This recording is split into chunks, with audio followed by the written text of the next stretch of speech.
everybody, I'm Stephanie Lacqua, and I'm going to be talking about communicative competence today. Communicative competence is a term coined by Del Hymes in 1972. There are 4 aspects of communicative competence that I want to talk about today, and I also want to tie it into social constructivism with Lev Vygotsky and how CALA, the cognitive academic language instruction, has been updated in the last couple years and tied in with that nicely. So for communicative competence, I know you've read it in your packets and you've read it in Brown, but I want to talk about how the 4 elements come together and have formed a springboard for communicative language teaching. The first element is grammatical competence.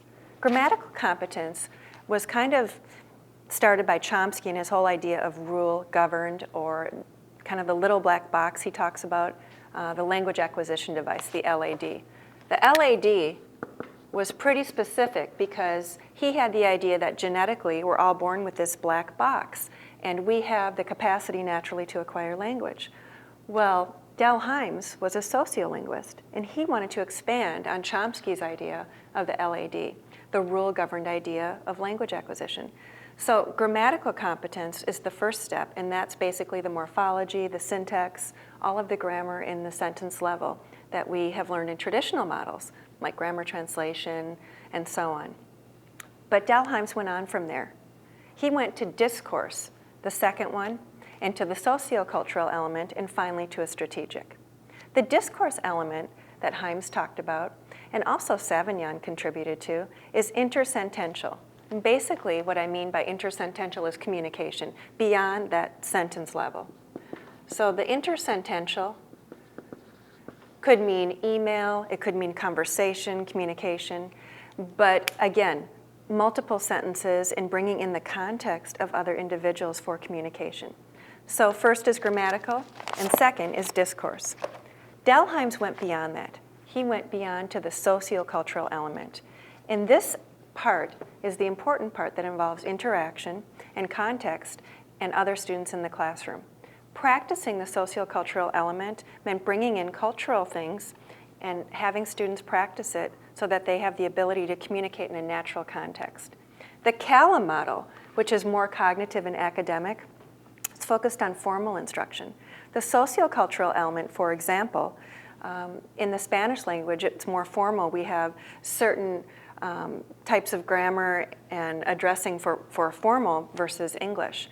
Other ideas would be, we don't say, "What's up, dude?" You know, when we walk into the classroom, we would address people more formally. So the socio-cultural element was brought by Del Hymes to the model to incorporate context and different cultures. Very important for genuine and real communication. And finally, the fourth, strategic, is my favorite. Strategic competence is very complex in some regards, but in other regards, it makes perfect sense. Strategic competence goes beyond the classroom instruction. It is, for example, keeping communication flowing instead of stopping. Say, for example, you're at a cafe in a foreign country. I want a cappuccino. Vorrei un cappuccino. They don't understand you, and you have 2 choices. Communication can break down, or you can try to sustain communication by using strategies, hence strategic communication. You could say, "Could you repeat that?" Or, "I didn't get that. What did you say?" Or, "One more time." Students don't know these strategic expressions, but as teachers, I agree with Hymes, and I believe that we can train them into communicating genuinely with these strategic phrases. In fact, even when I teach test preparation, the Cambridge courses, for example, I have my students practice transitions and some of these expressions so that they are able to sustain communication and not break down outside of the classroom. So strategic communication is a very important element in communicative competence from Del Hymes. Strategic communication has elements also of Vygotsky's social nature of learning, because in order to employ strategic elements to the language, it often, almost always involves interaction with other native speakers. The only way to do that is by practicing and experiencing it. Therefore, collaborative instruction and interactive instruction is almost a necessity if you are to follow Hymes' communicative competence model. Now, Hymes introduced this in 1972, about 35 years ago. Still, it has been the springboard of communicative language teaching. Communicative language teaching uses the 4 elements. In a real true model of communicative language teaching, there is both the fluency, which we talked about, the socio-cultural or strategic elements, and there's also the accuracy, the grammatical element. Initially, I talked about with Chomsky's influence.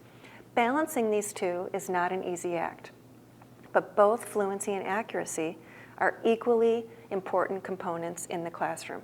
And remember, there's various ways to promote accuracy in the classroom without stressing the students out or raising that affective filter. Stephen Krashen talked about the affective filter.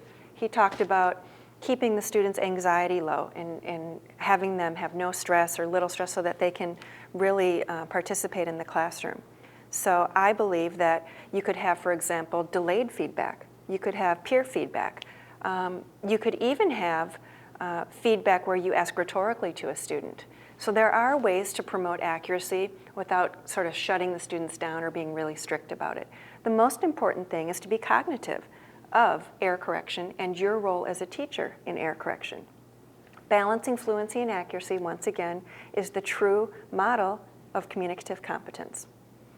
Anyway, I hope that you understand a little bit better about why Delheims and Savignon were so important as sociolinguists in developing communicative competence so many years ago.